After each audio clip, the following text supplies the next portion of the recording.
Rádio Tupã informa os indicadores agropecuários.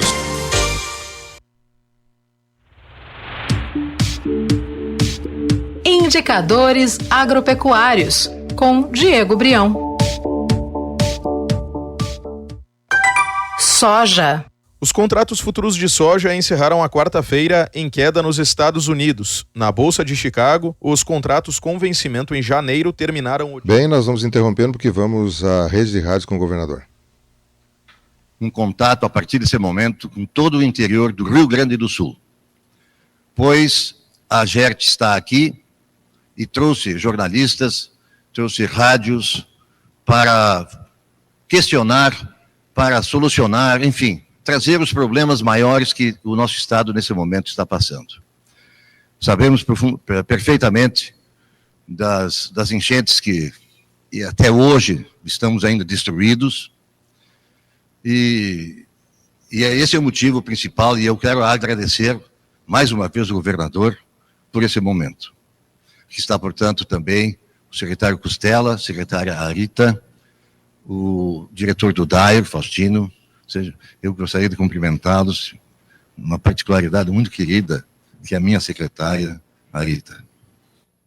E o Faustino, que tem o irmão também na Radiofusão, também, na verdade, aqui é importante mencionar. Logo nos primeiros idas ao interior, eu me confundi ainda, quando encontrava o irmão do Faustino lá, porque são irmãos gêmeos, né? Então, tem a mesma característica. Mas é um prazer aqui, Melão, obrigado pela oportunidade, obrigado pela essa rede de rádios que se forma para a gente poder conversar, dialogar também, claro, falar sobre desafios, problemas, mas também sobre soluções e tudo aquilo que a gente está encaminhando para o Estado, dentro dessa jornada que, naturalmente, eu estou concluindo 6 anos aqui de liderança do Estado, né, com um pequeno intervalo ali, em que compartilhei essa liderança com o Ranulfo, que assumiu o governo, mas dá para dizer que nessa jornada de 6 anos sob a nossa liderança, a gente atravessou estiagem, a gente atravessou pandemia, né, a gente atravessou enchentes, além da grave crise fiscal do Estado, das contas públicas. E o que fica nesse processo todo para mim não são os problemas, mas a nossa capacidade de superar os problemas, a nossa capacidade de vencer os desafios e estarmos aqui com força, com vigor, falando de futuro também e da nossa capacidade de construir um futuro melhor para a nossa população gaúcha. Perfeito. Vamos então, eu vou fazer uma pergunta que foi enviado e vou fazer eu também depois em perguntas que vocês estão aqui com as perguntas de vocês, ok? Vamos então, Rádio Bembuí, Rádio Nativa FM de Santa Maria, jornalista Fabrício Minucci.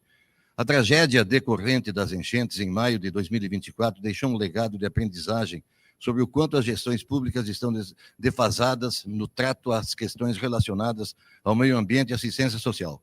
Isso pode ser traduzido nos orçamentos destinados a essas duas áreas. Qual o olhar que os gestores públicos devem ter a partir de agora no que diz respeito à prevenção de eventos climáticos e como ficaram especificamente as previsões orçamentárias do Estado para esses dois segmentos para os próximos anos, governador? Bom, então, como eu ia dizendo, né, nessa fala inicial, vamos lembrar que na jornada que a gente cumpre no Estado ao longo dos últimos 6 anos, a gente começa com o desafio das contas públicas. O Estado que nós assumimos lá em 2019 não conseguia pagar os salários em dia, não conseguia pagar os hospitais em dia, atrasava os pagamentos aos hospitais, não pagava os fornecedores de medicamentos e não tinha nenhuma capacidade de investimentos para infraestrutura. As estradas do Rio Grande do Sul careciam de investimentos e nos jogavam lá para baixo no ranking nacional entre os estados na qualidade das estradas. O que eu quero dizer com isso é: imaginem se nós tivéssemos enfrentado a pandemia com hospitais recebendo com atraso. Imagina se nós enfrentássemos as enchentes que nós enfrentamos com o Estado sem ter qualquer capacidade de investir e atrasando o pagamento de salário dos policiais, dos bombeiros e de toda a nossa equipe. Então, de alguma forma, né, se essa calamidade ela mostra as deficiências que ainda temos por conta dos desafios que remanescem para o Estado, de outro lado, eu posso afirmar aqui com muita certeza que ela também nos encontrou com uma capacidade muito maior e melhor do que aquela que nós teríamos se essas enchentes tivessem acontecido há 6, 7 anos atrás aqui no estado, e teriam encontrado o Rio Grande do Sul sem capacidade de reagir, ou muita pouca capacidade de reação diante de um evento climático como esse. Então, acontece um evento como este, afeta 95% dos municípios do estado, e, naturalmente, nos traz os alertas de onde ainda precisamos melhorar. E a gente já está agindo sobre isso. Eu anunciei na semana passada um investimento de mais de R$1 bilhão por parte do Estado em viaturas, helicópteros, estruturas de tecnologia, para botes, barcos, equipamentos para o Corpo de Bombeiros, que vão nos dar uma capacidade de resposta para eventos que aconteçam maior. Nós já anunciamos também dentro do Plano Rio Grande, que é o plano que orienta o Estado para resiliência, para reconstrução, mas principalmente para a nossa capacidade de prevenir e resistir a novos eventos climáticos. Este Plano Rio Grande tem vários pilares, entre eles, né, o de investimento que é feito para termos melhor capacidade de monitoramento. Então, a gente está contratando aí, implementando já novos radares meteorológicos para ter uma previsão meteorológica mais apurada, que nos permita entender claramente o que vai acontecer. Aprovamos na Assembleia Legislativa já, nessa semana, na última sessão da Assembleia, a nova estrutura da Defesa Civil do Estado. Então, nós vamos ter uma Defesa Civil reforçada em pessoas e em estrutura distribuída no Estado. Nós estamos contratando novas estações hidrometeorológicas para monitoramento dos níveis dos rios e o que se chama de modelagem hidrodinâmica, que vai fazer todo o levantamento topográfico e batimétrico. A batimetria, ela analisa justamente toda a estrutura debaixo d'água, né, dos rios, como é que para poder entender o comportamento da movimentação das águas em episódios extremos. E a topografia para justamente poder ter o melhor entendimento também da distribuição dessas águas em episódios de enchentes, para que a gente possa oferecer alertas com mais objetividade para a população, dizendo, olha, nesta localidade, com este volume de chuva que a gente apura pelo radar e que a gente mede pelas estações hidrometeorológicas, o comportamento das águas será este, atingindo essas localidades e podendo remover as pessoas naquelas comunidades. E, além disso, o investimento também em sistemas de proteção contra as cheias. Então, já está pronto o projeto, o anteprojeto, né, e o projeto básico, que nos permite lançar um processo licitatório para executar a proteção do município de Eldorado, aqui na região metropolitana.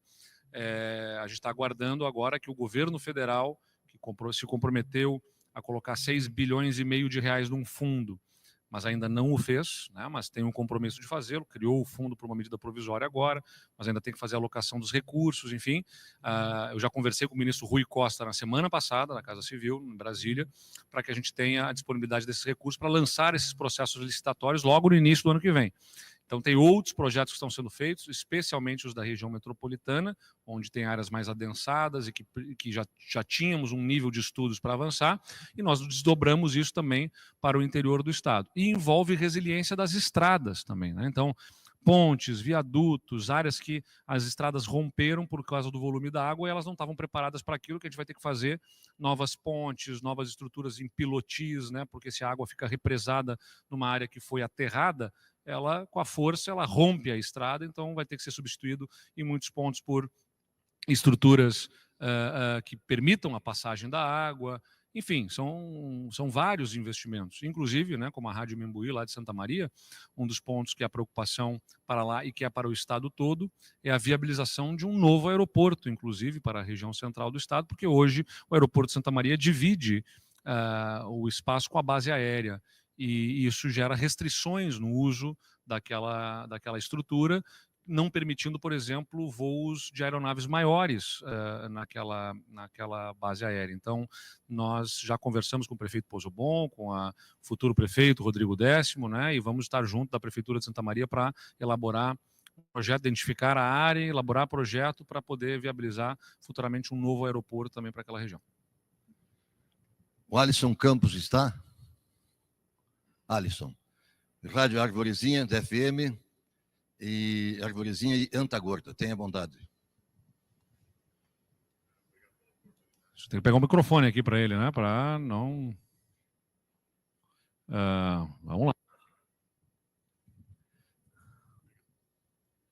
Bom dia, obrigado pela oportunidade. As condições das ERS estão precárias há muito tempo. Pós-enchente, agravou ainda mais com a 332, se tornando uma das principais rotas de escoamento da produção. No fim de outubro, em reunião com prefeitos do Vale, garantiu uma operação tapa-buracos imediata em toda a 332. Porém, foi um dia de trabalho em apenas 12 quilômetros. Em 40 dias, em um trecho de 30 quilômetros da 332, entre Arvorezinha e Soledade, coincidentemente, em locais emburacados, foi registrado 3 acidentes com mortes. Além de danos materiais, as condições precárias estão ceifando vidas. Menos papel, mais ações, governador. Como está a situação da região alta do Vale do Taquari? Bom, é uma das rodovias prioritárias, a 332, né? O que eu preciso, como governador, também que as pessoas entendam que a gente lida com recurso público. Não é o dinheiro privado, não é o dinheiro que está no bolso do governador, que a gente vai ali na esquina e contrata alguém para fazer uma obra. Tem Tribunal de Contas, tem Ministério Público, tem controle. Nós estamos falando de bilhões de reais que precisarão ser investidos nas nossas rodovias. Na 332, naturalmente, já são muitos milhões de reais. A gente tem ali a previsão em 2 lotes da 332, primeiro de Encantado até a Antagorda, o segundo da entrada de Antagorda até Soledade, que vão ter quase 200 milhões de reais de investimentos entre os 2 lotes, porque a gente separa em 2 lotes, a gente está encaminhando a contratação numa forma expedita de contratação, mas mesmo assim, como eu disse, recurso público. Isso tem olhares atentos dos órgãos de controle, e que bom que tem, para que sejam bem aplicados. No total, entre as rodovias, nós identificamos 15 lotes de rodovias distribuídas nas regiões mais afetadas pela calamidade. Organizamos, tivemos que fazer anteprojeto, visitas técnicas, identificação, justamente porque você tem que fazer um termo de referência para poder fazer uma contratação. Afinal, o que o Estado está contratando, né? Qual é a solução técnica para aquela rodovia? Isso leva um tempo, isso tudo foi feito, né? Contratamos esses anteprojetos também com contratos de apoio técnico para o Estado, fizemos esse levantamento, organizamos em lotes e nós temos aqui 2 lotes, por exemplo, que atendem essa rodovia da 332. Mas no conjunto dos 15 lotes, a gente está falando de um investimento de mais de R$1 bilhão que o Estado fará neste conjunto de rodovias. E está na fase final de contratação. Nós temos a expectativa de ainda no final, agora de dezembro, poder fazer, ou seja, até final da semana que vem, fazer a contratação. Acabamos de fazer, né, o convite às empresas para apresentação das propostas.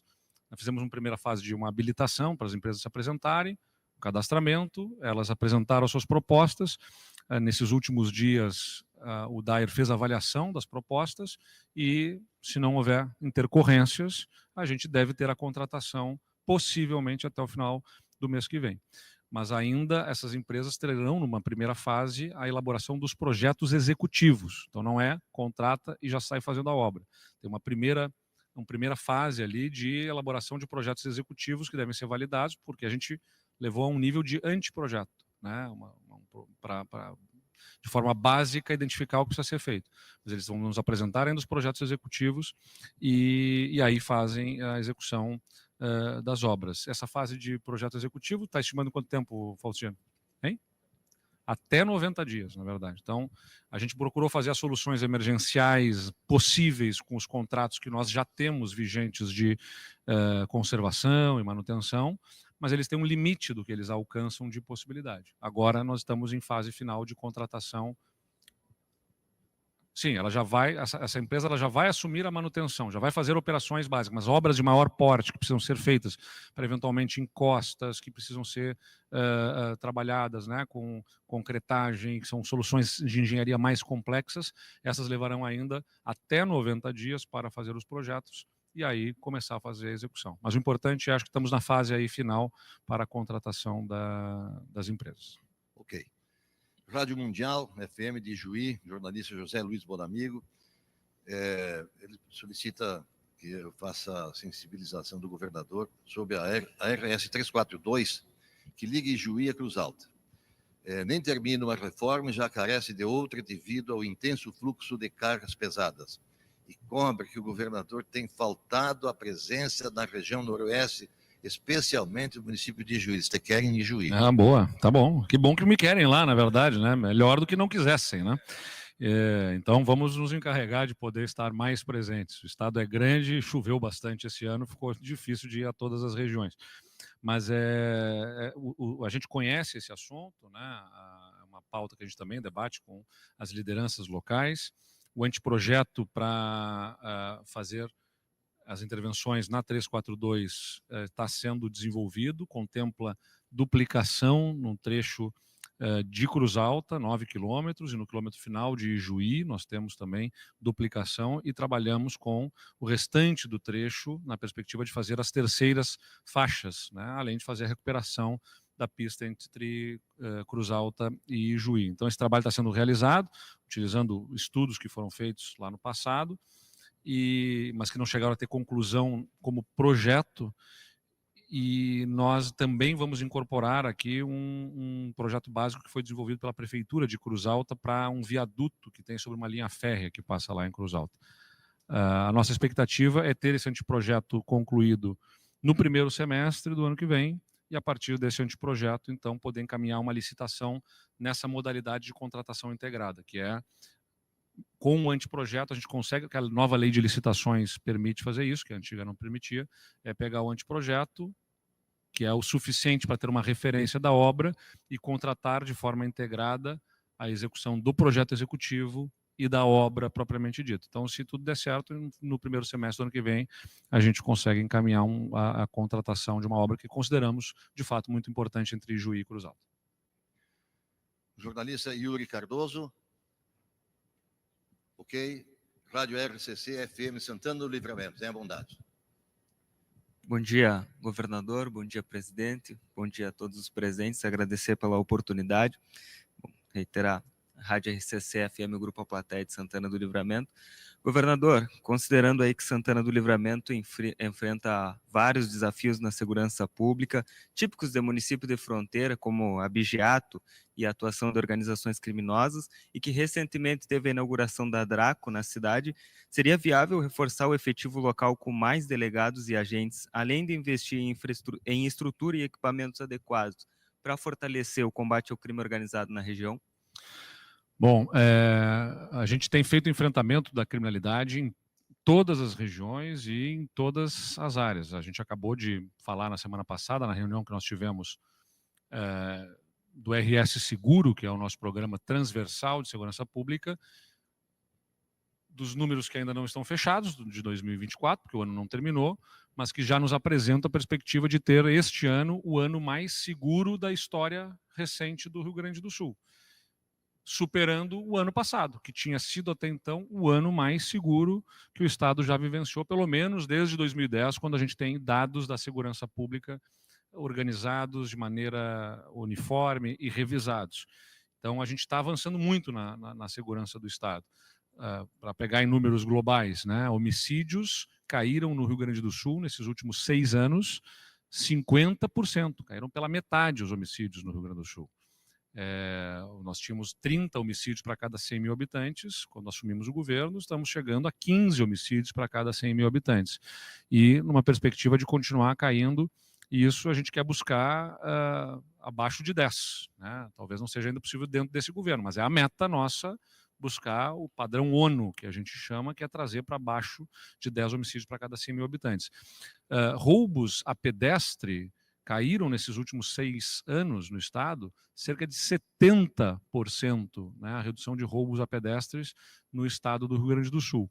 E roubos de veículos caíram 90%, incríveis 90%. Se eu dissesse quando eu assumi o governo lá há 6 anos, Melão, ou na campanha eleitoral de 2018, nós vamos reduzir 90% roubos de veículos, iam dizer que o governador ou o candidato estava ou mentindo ou fora do ar, né? Falar em reduzir 90% de roubo de veículos, nós conseguimos reduzir. E nos crimes na fronteira, né, nós temos diversas operações da Brigada Militar e da Polícia Civil. É uma tarefa que deveria ser também muito liderada pelo governo federal, é a tarefa assim essencial da segurança pública que deveria cumprir o governo federal e que não consegue fazer cumprir. Não tem a estrutura que deveria ter na Polícia Rodoviária Federal e na Polícia Federal para fazer o enfrentamento do crime na fronteira, mas nós fazemos várias operações, como na Brigada Militar Agrohoros, por exemplo, que tem sido bastante efetiva no combate aos abigeatos. Aliás, o número de ocorrências em Santana do Livramento caiu 31% no acumulado de janeiro a novembro deste ano em relação ao mesmo período do ano passado, em relação aos abigeatos na região de Santana do Livramento, e em todo o estado a gente reduziu 24% este ano, mas em Santana do Livramento 31%.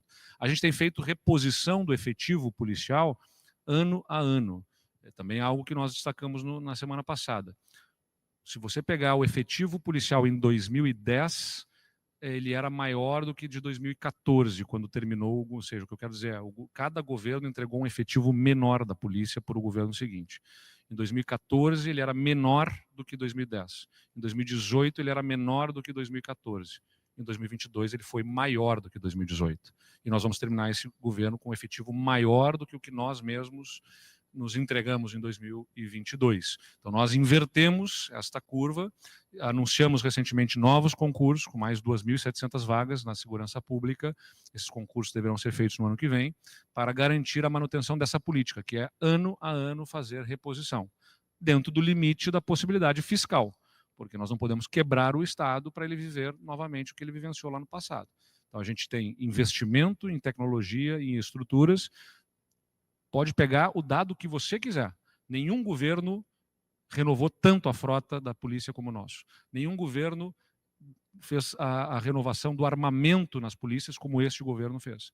Nenhum governo fez investimento em tecnologia que este governo fez. Nenhum governo repôs tanto efetivo policial como este governo está fazendo. E, naturalmente, nós vamos olhar para cada uma das regiões, como também Santana do Livramento, especialmente pela característica especialíssima de uma região de fronteira por onde entram armas, né, e há também a preocupação com esse contrabando que, infelizmente, acaba afetando os crimes rurais também. E, aliás, também deixar claro, em regiões que têm tensionamento por invasão de terra, né, eventualmente nessas disputas, o que nós já deixamos muito claro, inclusive em episódios recentes.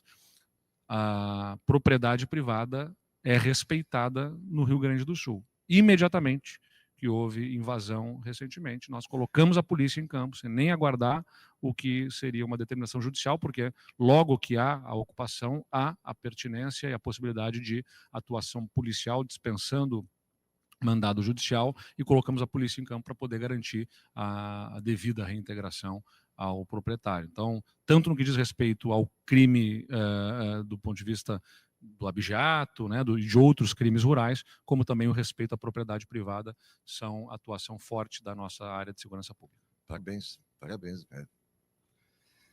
Rádio Universidade Passo Fundo.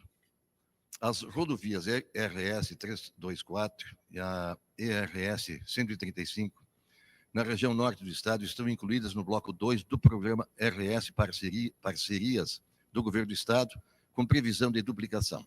O governo chegou a anunciar, em maio de 22, o lançamento do edital para a concessão dessas rodovias, mas acabou sendo suspenso. A Rádio UPF questiona sobre qual o estágio atual das rodovias incluídas no bloco 2 e se o governo tem uma previsão para a abertura do edital.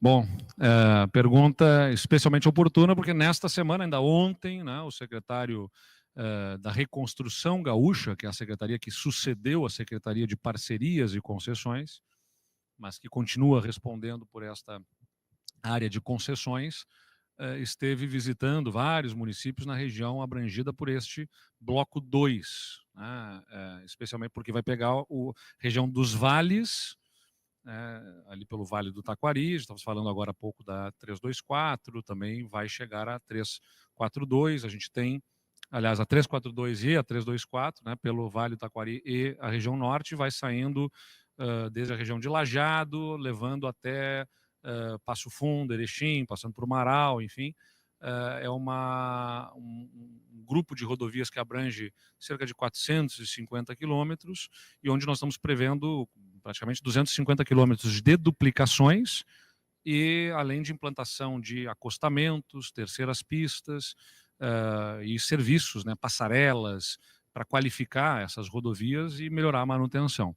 Nós tivemos a conclusão da modelagem que é feita pelo BNDES, por consultores contratados. A conclusão dessa modelagem foi feita recentemente.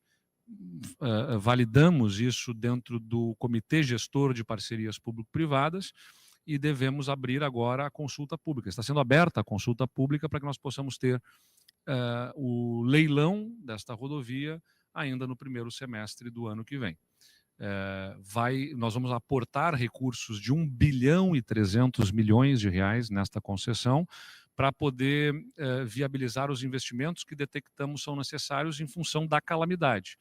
Pontes que precisarão ser alteadas, né, e outras obras de resiliência em termos de infraestrutura serão feitas para garantir que em novos eventos climáticos essas rodovias sofram menos, né, sofram consequências que impeçam o deslocamento, né? Então, tem contenção de encostas, pontes que têm que ser alteadas, investimentos que ficaram evidentes a partir das calamidades desse ano.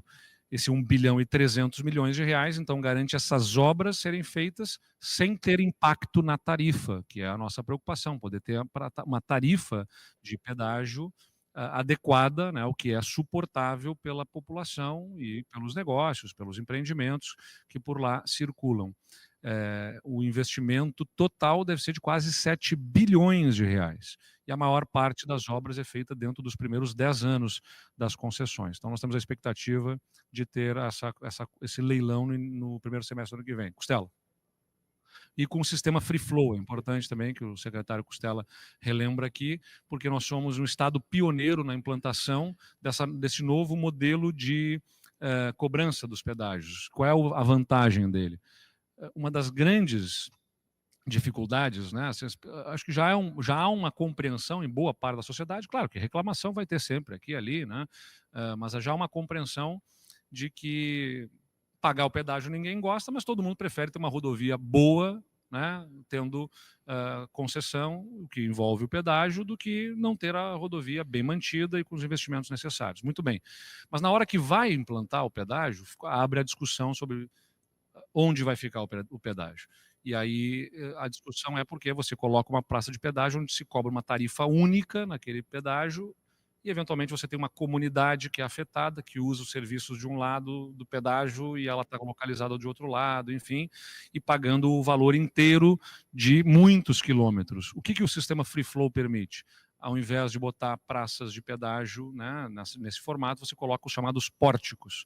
Já é o que nós estamos fazendo nas rodovias da Serra Gaúcha, mas lá ainda tem os pórticos, mas cobrando o valor cheio ainda do pedágio. Nós vamos fragmentar isso em mais partes, porque isso nos ajuda a reduzir, e a pessoa vai pagar o que ela usa. Então ela vai andar um trecho menor da rodovia, ela passa por aquele pórtico, paga o equivalente ao trecho que ela rodou. Então, ao invés de colocar uma tarifa de pedágio, por exemplo, numa praça de pedágio que vai perto de R$10, como acontece muitas vezes, você faz pórticos que vão cobrar R$2,50, R$3, enfim, por conta do trecho que a pessoa acabou utilizando. É mais justo, né, e ajuda melhor a sustentar com valores mais módicos aqui do pedágio. Ok, Rádio São Roque, Faxinal Soturno, Gilberto Roque Lang Júnior. Bom dia, agradeço a oportunidade. Governador, em relação às obras das pontes na IRS 348, especialmente as que ligam Faxinal de Soturno ao interior Santos Anjos, e outra que conecta Santos Anjos até Sítio Alto, cidade de Ivorá. Gostaríamos de saber sobre a situação burocrática, se tem previsão para o início das obras. E aproveitando também, que é da IRS 348, a nossa região que está querendo a reconstrução do asfalto que liga a Dona Francisca a Agudo, que foi severamente afetada pelas chuvas. O meu questionamento é na mesma linha, prazos e questões burocráticas. Bom, então, na 348 ali, a gente tem duas pontes, pelo menos ali, que fazem parte de estruturas que colapsaram nas enchentes de maio. Nós buscamos recursos federais para essas pontes, através da Defesa Civil, e aí começou um debate sobre soluções técnicas entre a nossa equipe, a equipe do Ministério, que tem sido parceira, quero dizer, né, a Defesa Civil Nacional, mas ficou em idas e vindas até que nós tomamos a decisão de que nós vamos fazer com os nossos recursos aqui para evitar que isso se atrase mais. Nós tivemos no final do mês de outubro a liberação da SRO, que é um instrumento de requisição orçamentária de 89 milhões de reais para essas pontes, e já temos um processo simplificado de contratação encaminhado, mas no caso da ponte sobre o arroio Guarda-Mor, que fica nessa rodovia, a gente teve a primeira empresa inabilitada, o que gerou a necessidade de chamar o próximo classificado, mas há uma expectativa aqui do DAER, né, que nos apresenta, de assinar esse contrato com essa segunda colocada e a ordem de início ainda no início de 2025. Eu olho aqui sempre para o Faustinho para poder ver ele afirmando ali positivamente para garantir isso. Então, também é uma contratação integrada. Então, a gente tem um anteprojeto, com esse anteprojeto a gente contrata a empresa que faz o projeto executivo, que também tem 90 dias para desenvolver esse projeto e aí fazer, a partir disso, a execução da obra da nova ponte. Também uma outra ponte sobre o Rio Soturno, a gente tem a ligação dos municípios de Faxinal do Soturno e Ivorá ali. Tem uma empresa que apresentou a proposta, no entanto, ela acabou assumindo outra obra e não renovou a oferta que ela tinha feito para essa ponte. Então, também estamos numa situação de chamar a próxima empresa qualificada para fazer a obra, que já manifestou a disposição de fazer no mesmo preço que a primeira colocada tinha se disposto, e a nossa expectativa também é de assinatura de contrato e ordem de início na mesma condição da outra, logo no início agora de 2025, né? Nos primeiros dias, dá para dizer aí, ô Faustino? Na primeira quinzena de janeiro. Aí. Primeira quinzena é os primeiros dias. Então, exato. Na primeira quinzena de janeiro, o processo já está bem avançado, está na fase final de análise jurídica, então devemos finalizar isso nos primeiros dias de janeiro. E sobre a Agudo, a Dona Francisca, também entra dentro dos lotes de rodovias que a gente está fazendo a contratação. Então, quando eu estava falando ali sobre a 342, para o Vale do Taquari, a mesma coisa, né? Nós temos 15 lotes de rodovias e um desses lotes contempla esse trecho da 348 entre Dona Francisca e Agudo. São dois lotes, corredor de Aguda Dona Francisca, 175 milhões de investimento, e depois de Dona Francisca até Faxinal, 33 milhões. Inclusive, no primeiro trecho, uma reivindicação da comunidade, foi previsto no anteprojeto o desenvolvimento de viadutos de várzea para justamente, como obra de resiliência, diminuir o impacto da enchente naquela região. Viaduto de várzea é aquilo que eu estava conversando mais cedo, quando fizeram essa obra lá atrás, acho que é uma rodovia que foi pavimentada há cerca de 25 anos, alguma coisa assim, 20 ou 25 anos, fizeram com um aterro, né, que formou um talude ali, e quando a água subiu com força, ela rompeu. Então tem aqueles diversos trechos de rompimento, uma cena realmente impressionante, mas porque a obra não foi feita como ela deveria ter sido feita, na verdade, originalmente. Já havia, né, essa possibilidade de extravasamento dos rios que fariam com que a água colocasse pressão rompendo aquele trecho. Então, o que vai ser feito é esses trechos, como eu digo, em pilotis, tem algum outro termo para usar para isso? Pode ser em pilotis, significa ter pontes em área seca, porque embora não tenha rio ali, é uma área alagável que, quando alagar, não pode encontrar a rodovia sem estar preparada para isso. Ok. Rádio Tupã FM, Tupanciretã, o Miguelzinho que mandou. Senhor governador, bom dia. Em março deste ano, durante a 25ª abertura da safra de soja do Rio Grande do Sul, ocorrida em Tupanciretã, com transmissão ao vivo pela Rádio Tupã e suas plataformas, o senhor anunciou a possibilidade de ainda este ano iniciar o asfaltamento da RS 530 que liga Tupanciretã a Jari. Sabemos que o DAER já tem o projeto para o asfaltamento de 5 quilômetros desta rodovia e a possibilidade de estar sendo feito o projeto para 10 quilômetros. Infelizmente, este ano não foi possível o início dessa tão esperada obra. Tupã, Jari e a região podem esperar o início dessa obra para quando? Bom, deixa eu aproveitar o ensejo para destacar obras que estamos fazendo também, né? É natural que as pessoas sempre querem saber daquilo que a gente não fez, na verdade, né? E aí a gente deixa de falar um pouco do que está sendo feito. Tupanciretã Santa Tecla é uma das maiores obras que a gente está fazendo. Vai chegar a quase 200 milhões de reais, se não ultrapassar, numa rodovia que é super importante para o escoamento da nossa safra de soja. Já uma obra que vai bem avançada e que tem recursos garantidos para ser concluída. Nós temos 2 trechos em que nós observamos a necessidade de avançar, né? Porque se estamos fazendo esse trecho Tupanciretã Santa Tecla, eu já disse que quero avançar para o trecho Tupanciretã a Júlio de Castilhos e o trecho também do Tupanciretã a Jari. Vou me socorrer aqui do Faustino para poder nos destacar em que fase que nós temos de projeto para poder identificar as condições de fazer essa obra.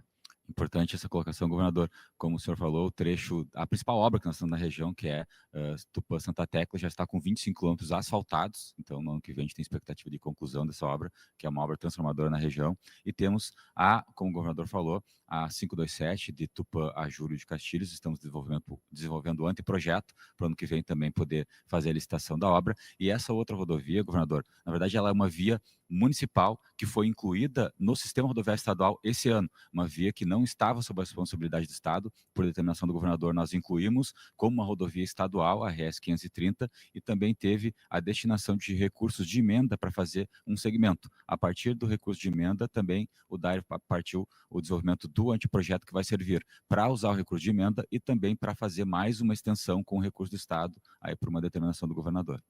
E super importante, porque depois essas rodovias levam para a BR, que vai levar essa produção até o porto de Rio Grande, garantindo condições logísticas melhores para escoamento da nossa produção de soja e das outras grãos que nós produzimos, naturalmente. Ok. Rádio Progresso, FM de Juí, Marcel Klein.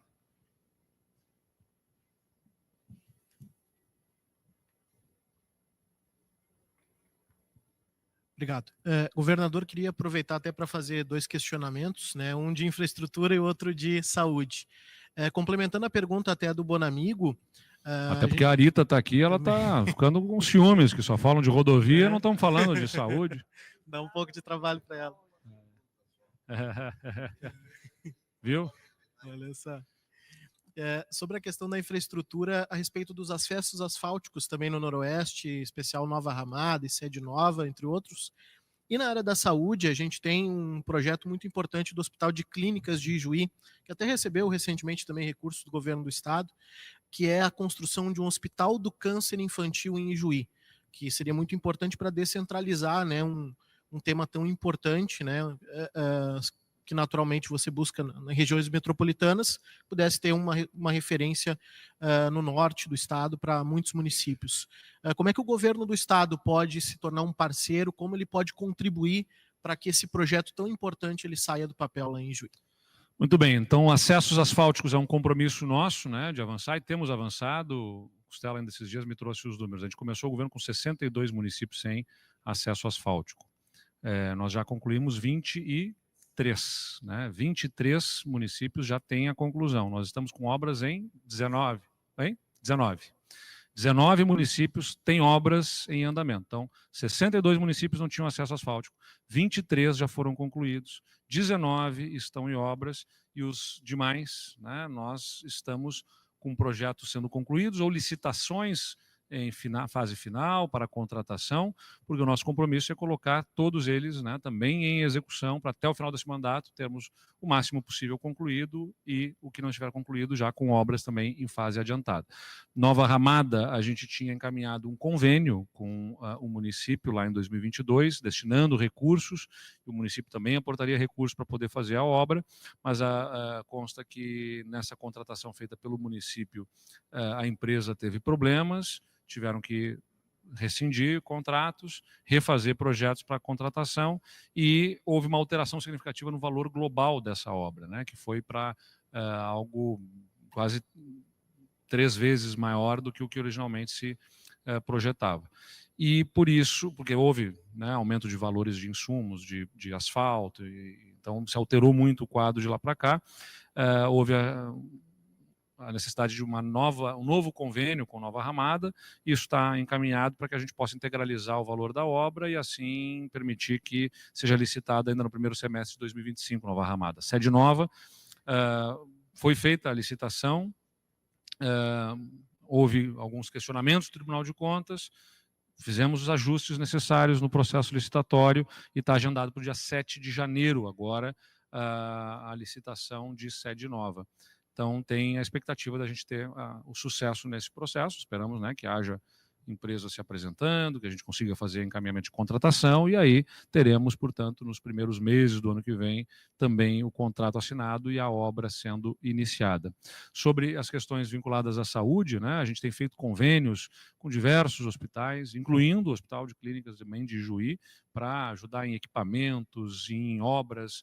A gente já vai chegar quase a R$1 bilhão de investimentos dentro do avançar da saúde. E olha que curioso, né? O governo começou com 1 bilhão de dívidas. A gente pagou as dívidas e já abrimos mais de 1 bilhão em investimentos na área da saúde, em equipamentos e obras junto aos hospitais. E o Hospital de Clínicas de Juí é muito importante. Sobre o tema específico, eu vou pedir que a Arita aqui possa nos trazer também novidades em relação a este tema do câncer infantil em Juí e região. Bom dia, senhor. Tá ligado, vai lá. Bom dia, senhor governador. Bom dia, senhor presidente da GERS, Roberto Servo. Bom dia, senhores e senhoras da imprensa. Primeiro, para dizer que o citado que foram os anúncios de 10.250.000 de 2 importantes investimentos no Hospital de Clínicas de Juí, um para a reforma do bloco cirúrgico, 6.250.000, o outro para a reforma de 20 leitos de UTI e ampliação de mais 10 leitos. Portanto, o hospital terá 30 leitos em condições adequadas, não que não estejam hoje, mas modernizadas, equipadas para atender a região. O Hospital de Clínicas de Juí é muito importante na rede assistencial e é um hospital que está com este projeto que já nos apresentou na secretaria. Nós já tomamos algumas medidas em relação a isso. Uma delas foi fazer uma CIB de número 86 em março deste ano, porque o hospital está pleiteando o governo federal 30 milhões de reais para poder fazer a obra desse centro oncológico na área de pediatria. Importante que se diga que nós temos referências constituídas no estado, o câncer nessa faixa etária até 19 anos gira em torno de 2 a 3% dos tumores malignos. Nós temos tido, em média, 535 casos nessa faixa etária. Então, o que nós estamos tratando, senhor governador, com a direção do hospital? Como é uma obra que leva ainda um tempo, estamos fazendo os estudos de viabilidade técnica, de instalação desse centro lá em Juí. Consideramos importante, porque isso agrega valor à instituição, principalmente para fixar pediatra, cirurgiões pediátricos, também na área de ensino é muito importante, e consideramos que esse seria e é o grande sonho do futuro, termos em Ijuí um centro de atendimento oncológico na área infantil e de jovens até 19 anos. Tamo junto. Tamo junto. Quanto que a gente já investiu lá no Hospital de Clínicas de Juí, então? Agora, na última edição, na reforma de bloco cirúrgico 10.250.000 reais. O convênio deverá ser assinado até dia 30 de dezembro. Convênio para esses 10 milhões de reais, é isso? Para que vai pegar bloco cirúrgico, é isso? É um bloco cirúrgico novo e 30 leitos de UTI, 10 novos e 20 reformados. Eu sempre que a gente faz convênios com os hospitais ou entrega novas obras e equipamentos, digo para eles, sonhem novos sonhos, né? A oportunidade de realizar um sonho que a comunidade tenha e a região tenha a partir do seu hospital, na área da saúde, é muito boa de ser celebrada. Mas o melhor é justamente que ela abre a oportunidade de sonhar novos sonhos. Então, o pessoal de Ijuí já está sonhando o novo sonho aqui também, que é justamente, né, oncologia infantil, também pediátrica, ser atendida lá. Vamos sonhar juntos e buscar as condições de realizar. Obrigada.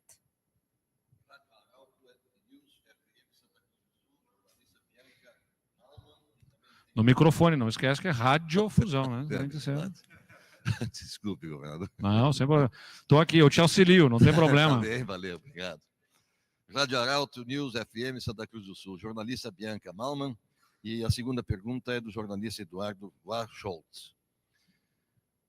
Referente à construção do Centro de Atendimento Socioeducativo de Santa Cruz do Sul, as obras começaram em fevereiro de 2020 e foram paralisadas no final de 21, quando a empresa responsável pelos trabalhos solicitou a rescisão do contrato junto ao governo do estado. O senhor governador visitou a obra em 2 oportunidades em março de 2020, um mês após o início do trabalho no local, quando a pedra fundamental do centro foi lançada, e depois 20 de julho de 21, na época a previsão de investimento era 21 milhões oriundos de convênio com o Banco Interamericano de Desenvolvimento.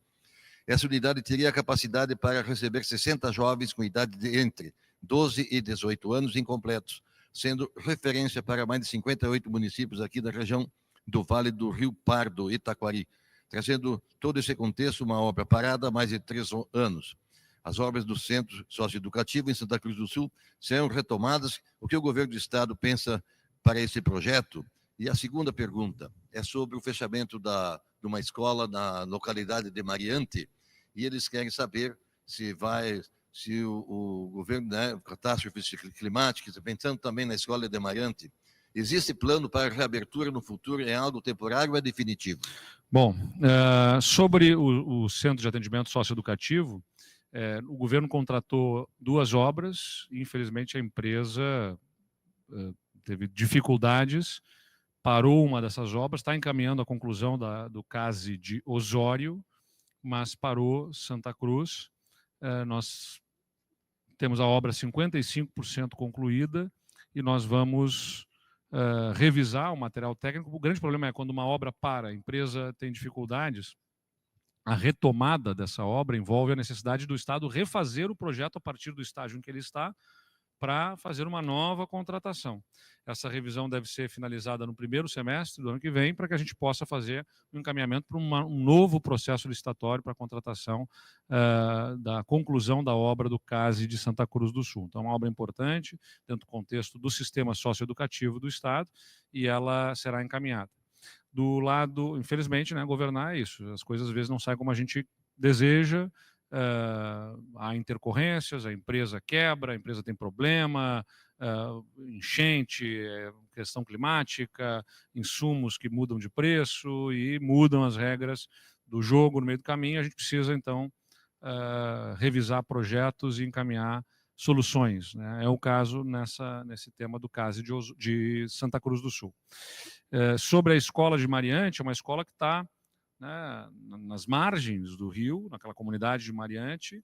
Eu visitei lá, inclusive, a comunidade, que já tinha sido afetada nas enchentes do ano passado, de setembro e novembro, e que foi novamente afetada agora, alcançando, na escala de destruição que a gente observa para os nossos equipamentos públicos, a escala de maior destruição, né? Ela foi muito atingida, a escola, quando ela estava se preparando para ser reinaugurada. Ou seja, em setembro do ano passado nós tivemos a enchente, encaminhamos soluções para reconstrução com apoio da sociedade civil, inclusive, com apoio da iniciativa privada, encaminhamos soluções. Quando estávamos nos preparando para entregar a obra, vêm as enchentes de maio e destroem tudo de novo. Então, ela enseja uma revisão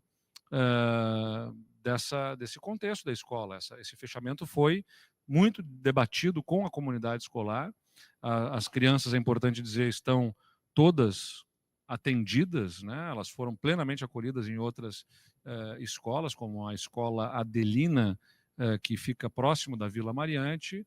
Então, ninguém fica sem aulas, a gente encaminha essa solução para essas crianças e vamos continuar dialogando com a comunidade para poder encaminhar a melhor solução. Mas, infelizmente, nessas condições, né, a simples reconstrução naquele mesmo local, naquelas condições, não parece ser adequada por conta dessa recorrência de enchentes que se observam naquela comunidade. Perfeito. Grupo RS com Bento Gonçalves, Maicon Rec. Bom dia, governador. Bom dia, Melão. Obrigado pelo convite e pela oportunidade. Claro que na Serra Gaúcha nós também temos alguns problemas com estradas em relação à saúde, mas hoje eu quero trazer à tona uma possibilidade de ampliar esse debate para a área do turismo e também da economia. Quando a gente fala em Serra Gaúcha, obviamente a gente fala em setor de uva, fala em setor de vinhos, e a gente tenta fazer um pensamento fora da caixa para abraçar o estado todo, hoje como um grande produtor de uva, de vinhos, de sucos e derivados. O Estado já pensou em abraçar uma causa ou, quem sabe, federalizar alguns trechos de rodovias para, quem sabe, se criar uma rota turística, quiçá, internacional do vinho, passando pela Serra, visitando alguns países vizinhos e retornando pelo Pampa? Isso foi algo já pensado, é algo que há probabilidade de algum dia acontecer? Como que o Estado vê o investimento nesse setor da uva e do vinho para se ampliar a economia do Estado como um todo, com um olhar mais turístico? Obrigado. Bom, o turismo, né, ele é um motor para a nossa economia, gera muitos empregos, qualificados empregos, é importante manifestar, né? A gente tem um desafio nos tempos atuais, porque pela tecnologia, pela robotização, muitos empregos na indústria acabam sendo superados aí pela tecnologia, mas no turismo, né, a experiência que o turista deseja envolve um aspecto de atendimento, de acolhimento, em que o ser humano é, até aqui, insubstituível, né? Eu digo até aqui porque já não me surpreendo com mais nada que venha pela frente, mas a gente sabe que o turismo ele tem uma característica especialíssima aí, e gera empregos com boa remuneração, com muita qualidade. Então a gente está apostando muito, né, no turismo como vetor de desenvolvimento. E o turismo ele não acontece só por causa da infraestrutura, só por causa do evento, ou só por causa da divulgação e da promoção e dos locais bonitos. Ele acontece por tudo isso junto e mais um pouco. Então tem que estar tudo articulado. A gente acaba de fazer a maior campanha de promoção do Rio Grande do Sul como destino turístico que o Estado já fez. A gente investiu 30 milhões de reais em farta divulgação nos aeroportos, nos grandes veículos de comunicação do Brasil, para estimular a visita ao Rio Grande do Sul, inclusive dentro desse processo de retomada pós-calamidade. E a gente tem feito investimentos em termos de infraestrutura também com esse olhar para o desenvolvimento do turismo, tanto quando eles são feitos diretamente pelo Estado, com investimento público, ou na forma de concessão. Por exemplo, né, lá na Serra Gaúcha, a concessão do bloco de rodovias da Serra Gaúcha envolve a duplicação da 453 no trecho entre Farroupilha e Bento Gonçalves, obra que deve ter o seu início, né, possivelmente agora em 2025, dentro dos compromissos que a empresa concessionária tem para fazer a entrega dessas duplicações nos próximos anos. Então essas obras devem começar em breve a serem, além da um trecho que é um pouco mais complexo, que é a duplicação da 122 em São Vendelino, também está englobado por essa concessão, para qualificar a experiência do usuário. Do turista não quer passar perrengue, né? O cara quer ter uma boa experiência, quero ir levar boas recordações. Embora tenha também turismo alternativo, em que o pessoal gosta de passar perrengue também para fazer qualquer tipo de coisa mais desafiadora. Mas não é, via de regra, né, o que os turistas buscam. Então tem que ter boas estradas, e aí concessões e investimentos próprios nossos vão ajudando a constituir isso. O investimento para a parte aeroportuária, então a gente está muito dedicado lá ao lado do município de Caxias do Sul para fazer sair o aeroporto de Vila Oliva, um novo aeroporto na Serra Gaúcha, que no nosso olhar é o aeroporto alternativo para intercorrências que a gente tenha em relação ao Salgado Filho, como nós tivemos o fechamento nesse ano. Esperamos que nunca mais tenhamos essa condição, mas nós não podemos ficar esperando que não tenha. Se houver, nós temos que ter alternativas. E a grande alternativa de aeroportuária é um aeroporto na Serra Gaúcha, onde também o DAER já encaminha, né, estudos para fazer os anteprojetos todos necessários e contratarmos a execução das obras das estradas que vão fazer a conexão do município de Caxias do Sul a Vila Oliva, e de Vila Oliva também em direção à região das Hortênsias, de Gramado, então toda essa conexão rodoviária. Então, aeroporto, a rodovia concedida, a segurança pública, né? Então a gente também está com um olhar muito dedicado para a Serra Gaúcha e para Bento Gonçalves no aspecto da segurança pública, para não dar espaço aí, né, e isso afetaria demais o turismo se nós tivéssemos esse impacto. A questão da produção vitivinícola, nós também começamos o governo retirando a substituição tributária sobre o vinho, que era uma demanda que o setor tinha. E queremos agora avançar numa estratégia com plano de ação claro, junto aos conselhos existentes, né, dedicados ao setor vitivinícola, para que a gente possa acompanhar a evolução desse acordo União Europeia-Mercosul e os seus impactos, inclusive, nesse setor. É uma área em que há um receio sobre os impactos na competitividade do nosso produção vitivinícola. Ela não se dá imediatamente, é uma jornada ainda, mas nós vamos ter que ter um trabalho muito dedicado, né, ao lado do setor, para garantir a marca do vinho gaúcho em condições de disputar com esse produto que virá ao Brasil com menos barreiras alfandegárias. E também a gente tem feito muitas parcerias para investimentos em qualificação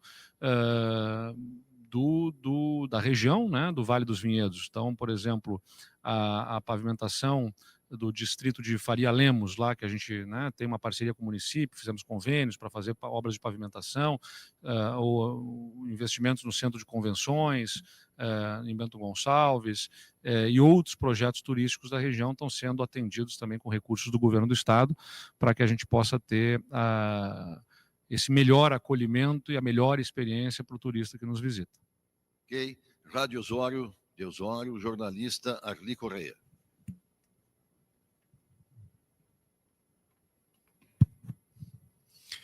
Obrigado, governador. Obrigado, Melão, nosso presidente.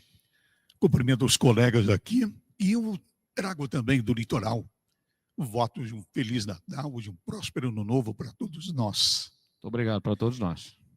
Bom, o litoral, todos estão sabendo, é um grande espaço voltado para a questão de turismo, de praias de verão, enfim.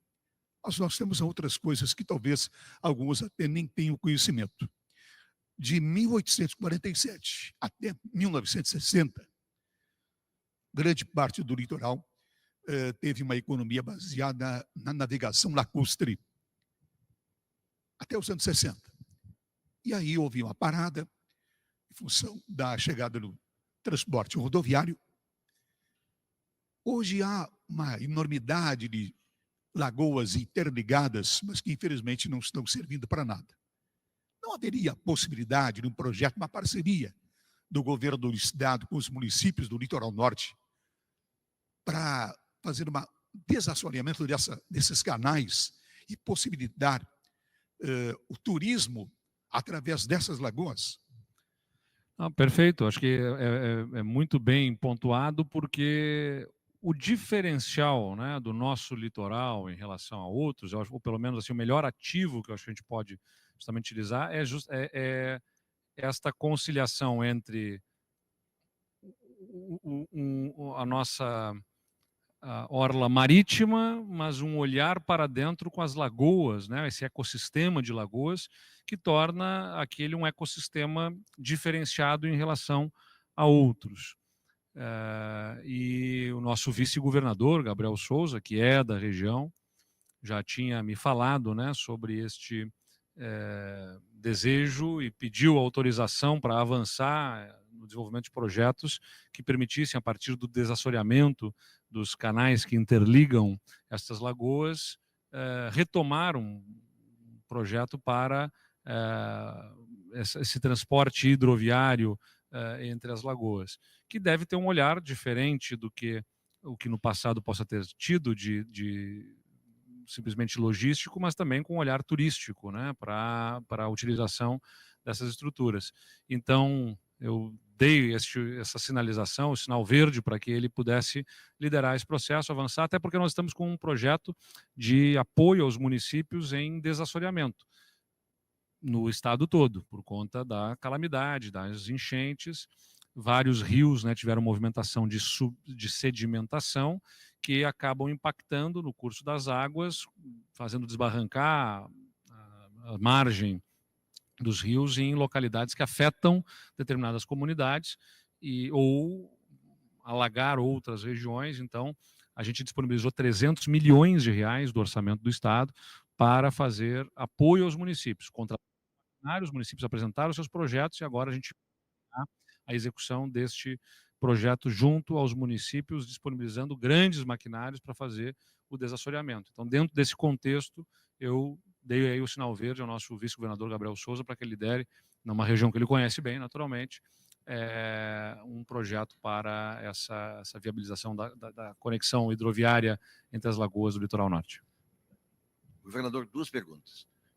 A primeira é de Santa Cruz do Sul, do jornalista Márcio Souza, que já vou solicitar que faça a pergunta, e a segunda é sobre o seu futuro da Rádio São Roque do Faxinal dos Futuros, que vai ser feita também, ok? Tá bom. Por favor. O meu futuro nós vamos trazer alguma cartomante aqui, na verdade, aí não sou eu que consigo responder. Mas... Bom dia, governador, presidente, colegas, secretários. Eu vou retomar a sequência de perguntas das rodovias.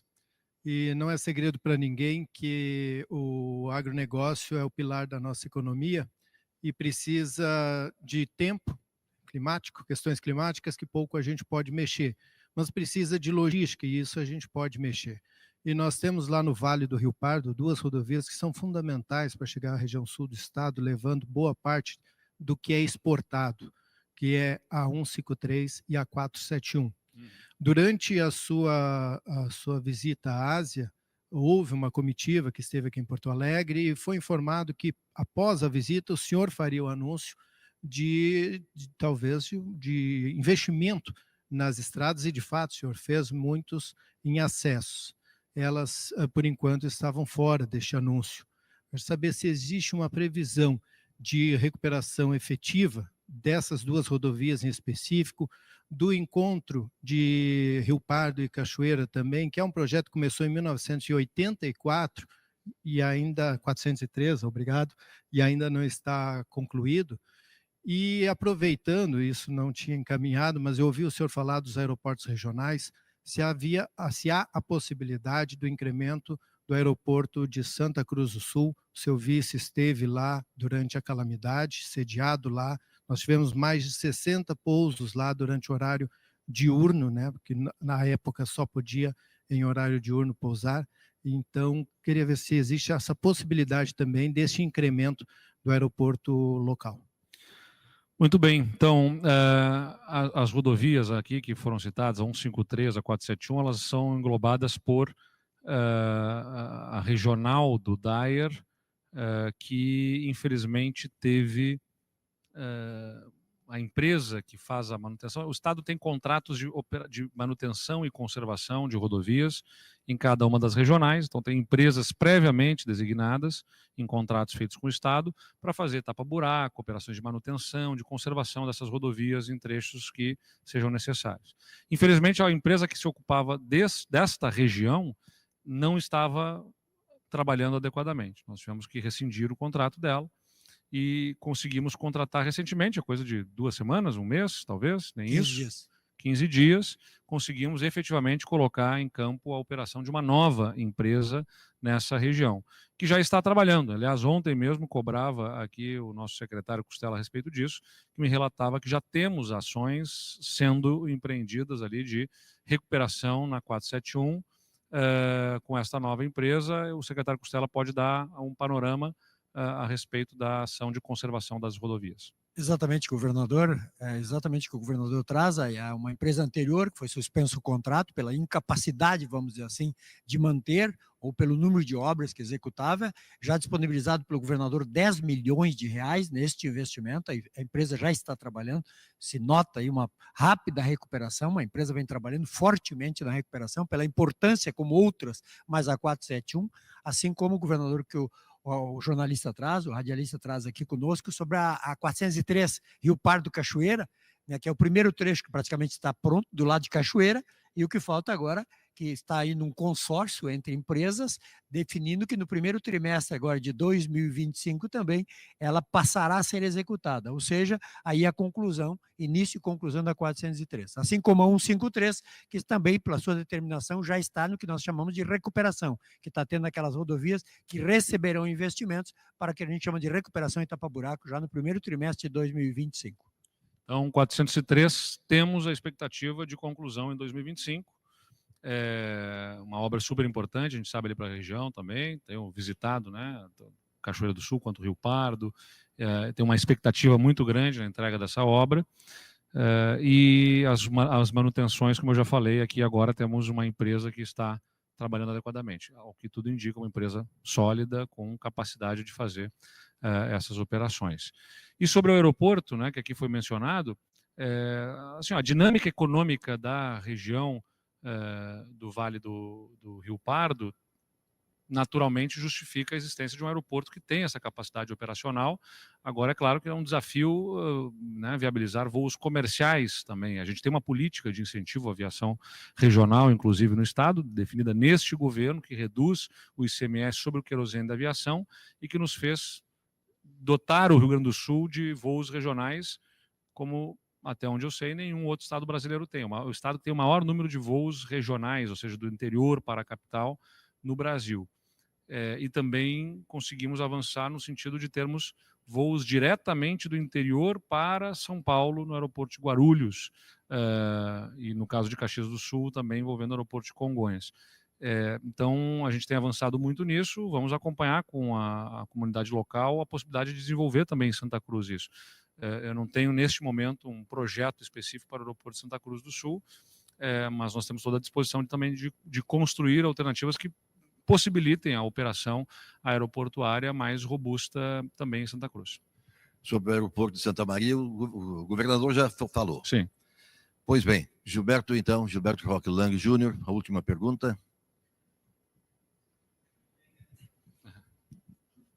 Governador, já que o senhor está falando do seu futuro, que não sabe do seu futuro, né? O senhor que tem uma trajetória política em constante evolução, foi prefeito de Pelotas, atualmente no segundo mandato de governador do nosso estado. Minha pergunta é se essa evolução ela vai continuar. Quais são os seus planos futuro político e também se o senhor considera a possibilidade de buscar um novo cargo, seja em nível estadual ou federal, ou até mesmo presidente da República? Invariavelmente, em entrevistas me fazem essas perguntas, né? E eu já respondi outras vezes que eu vou dizer aqui. É absolutamente natural, né? Se eu perguntar para um jornalista que trabalha numa rádio comunitária, se ele deseja ser âncora do jornal da rádio de maior audiência, é legítimo que ele deseje, aspire isso. Para quem foi prefeito da sua cidade, governador do seu estado, olhar para a presidência da República e até aspirar com isso, né, ter essa aspiração, também é legítimo. Não simplesmente por querer ser, né, mas por estar na política com o interesse de contribuir para que as coisas melhorem. Eu sou muito feliz de ter sido prefeito da minha cidade de Pelotas e conseguir mostrar para a minha cidade um horizonte diferente. Não que a cidade tenha deixado de ter problemas e dificuldades, mas porque a cidade passou a confiar num futuro melhor. A gente entregou muitos bons resultados lá. E sou imensamente orgulhoso de ser governador do Rio Grande do Sul, e insisto, num estado que estava quebrado, a gente virar o jogo e ser um Estado hoje que olha para o futuro com confiança, independentemente de termos as dificuldades que a gente tem por conta do clima, né, e outros problemas que ainda temos. Mas eu acho que se a gente pode pegar a área que for, né, estrada, nós éramos a 16ª posição entre os estados brasileiros na qualidade das estradas, somos a 7ª posição agora, então avançamos muito e vamos avançar mais. Quer falar de saúde? Nós tínhamos hospitais que estavam parando cirurgias, consultas com especialistas por conta da falta de pagamentos. E hoje nós estamos ampliando serviços e qualificando essas estruturas. Quer falar de segurança? Nós éramos o Estado que tinha uma crise na segurança pública, presos em viaturas e uma onda de crimes que assustava a população, e somos hoje, no ranking dos estados, o 3º estado em qualidade da segurança pública, e nós vamos avançar mais ainda na segurança com os investimentos que a gente está fazendo.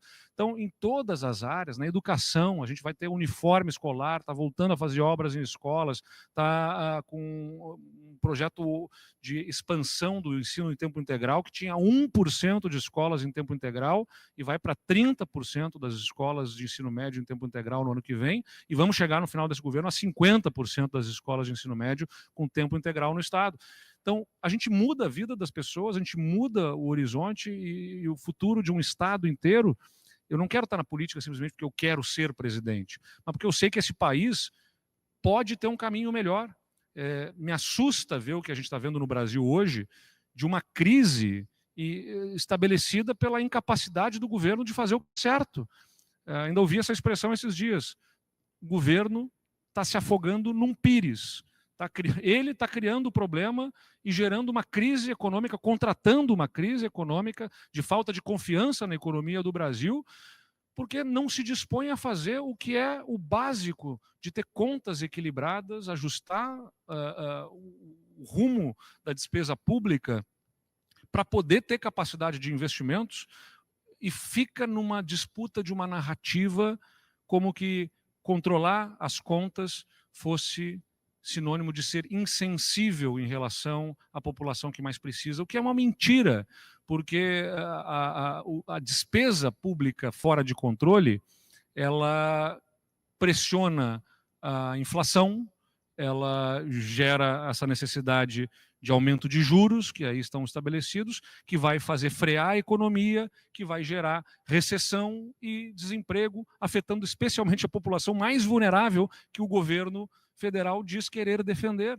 Está errado o caminho que o Brasil está adotando. Então, eu quero ajudar o país a encontrar uma alternativa em 2026, que permita conciliar nesse país uma visão liberal da economia, onde o empreendedor se sinta prestigiado e apoiado e com capacidade de investir, estimulado a empreender e investir nesse país, mas de outro lado nós tenhamos um olhar sensível socialmente que cuide das pessoas mais vulneráveis, mas sem arrebentar as contas públicas, porque se arrebentar as contas públicas, essa população vai pagar esse preço.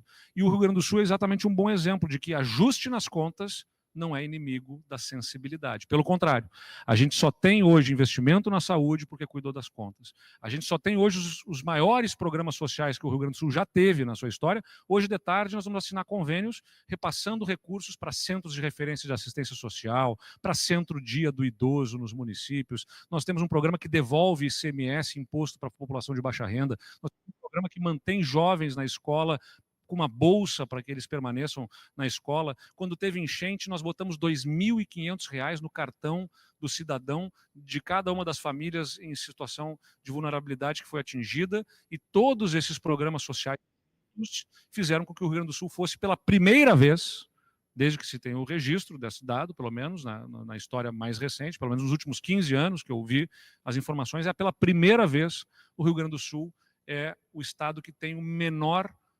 percentual da população na extrema pobreza no Brasil. Nós nunca conseguimos ser o primeiro. Nós sempre fomos, é verdade, um dos que tem menos, mas nunca fomos o primeiro em menor participação da população na extrema pobreza. Nós somos agora o estado que tem a menor parte da população na situação de extrema pobreza. Então, arrumamos as contas. Com isso, a gente consegue cuidar melhor das pessoas. O meu desejo na política, para o meu futuro, é poder ajudar um caminho em que o país encontre esse rumo também. bom, vou ser eu o candidato, não depende só de mim, não depende da minha vontade, da minha aspiração, depende do contexto, da circunstância, do partido. O meu partido tem as suas dificuldades, talvez o PSDB tenha que encontrar um novo rumo coletivamente como partido, de se associar ou trabalhar com outro partido, né, uma fusão para ter espaço nesse cenário político. Então não depende exclusivamente de mim.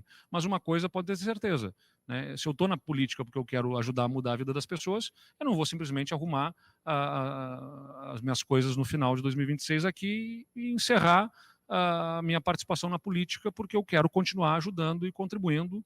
E aí vamos ver, né? Como eu disse, a gente não se pertence mais quando a gente entra na vida pública. A gente está numa missão. Né? Tem um grupo, tem pessoas junto com a gente que estão no mesmo espírito. Nós vamos ter que trabalhar junto e identificar onde melhor eu posso contribuir. Se for numa candidatura a presidente, tenho essa disposição, já tive no passado, por que não teria agora? Agora, se não é uma aspiração que se sobreponha ao meu desejo de contribuir. Eu não vou contra tudo e contra todos numa candidatura a presidente, porque não é sobre mim, é sobre o país e sobre um projeto de futuro que atenda a nossa população. Eu vou estar onde melhor eu possa contribuir para isso.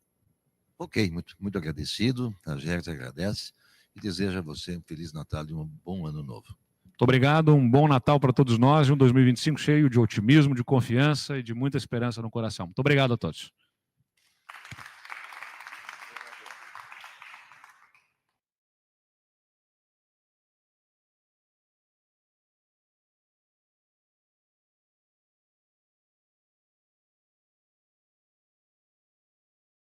Né, integrando aí a informação que nós tínhamos, estão mais de 70 emissoras em rede, levando essas informações, e a gente teve também o privilégio de termos a nossa questão atendida e colocada ao governador para que ele respondesse, né? A gente vai recuperar isso daqui a pouquinho para você.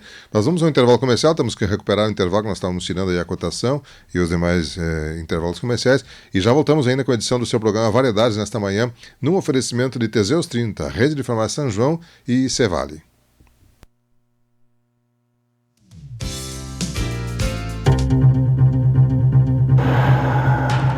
Rádio Tupan 97.1